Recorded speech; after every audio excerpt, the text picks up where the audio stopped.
And changing topics now, a UM student is trying to help the people of Haiti. David Alvarez is in the studio with us and has that story and how he plans on doing it. David? Thanks, Belkys. Well, actually, that UM student recorded this footage that's playing right behind me from post-earthquake Haiti. Now, as you can see, people have been living in tents and selling everything that they own around the area of Port-au-Prince. After seeing this, that UM student decided to come back to campus with a very interesting idea. His name is Kimmy Joseph. He's well known around the campus for wearing self-made signs that give an inspirational message and for his involvement in various school events.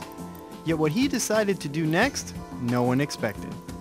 I went over there, went to Haiti, and I was there for 8 days, and I really just started seeing what people were going through and just seeing what they were doing to get by. And a lot of people were just selling their stuff, like selling whatever they have to get by in day to day. Like the commerce is back. It's like people are getting, it's 3 months later, so people are getting into it. And you just see a lot of people in the streets just selling everything they got to get by.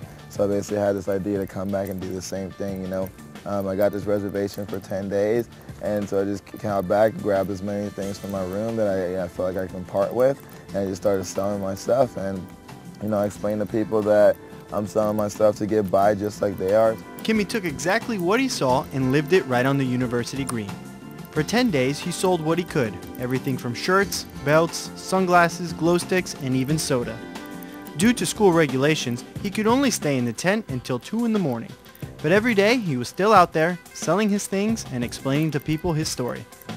I heard about it, that he was going to be doing it, and so one day I was walking by and I saw the tent and I was like, oh yeah, that's Kemi. And so I walked by and I saw all this stuff laid out and him giving his little speech, and to me it wasn't surprising knowing Kemi. I was like, you know what, that's about what Kemi would do. But seeing people walk by, just adults, random people on campus that come by and they're like, what are you doing this for? And he just tells me the story about how he's been to Haiti and he's now back trying to live that lifestyle. While in Haiti, Kimmy filmed what he saw for a documentary he is producing. He's also going to set up a network of video journalists in different 10 cities. This will let the Haitian community tell first-hand stories about their struggles. Whereas my cousin from Petronville, his house came down, like his kids were inside, like they got pretty bad, they got beat up pretty bad in that. They migrated, like a lot of people from that province migrated to Port-au-Prince. So his family wasn't in Port-au-Prince, but they were staying in a tent while he was coming to look for work. So he was living in Port-au-Prince, basically living under a little canopy.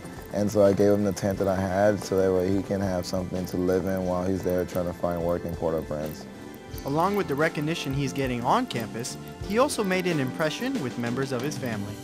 I think that they're definitely proud of me for doing something, and also it was my first time visiting Haiti, so they were like, wow, you come in and seeing it when it's all broken down and stuff, and I think they think that I don't appreciate it as much because I'm seeing it broken down, but I think Haiti's a beautiful place and I fell in love with it even in the way it is, so I can only imagine what it was before, Now, after living in the tent for 10 days, Kimmy was able to raise enough funds to buy 10 flip cameras, including the one that I have right here, and even a professor donated one.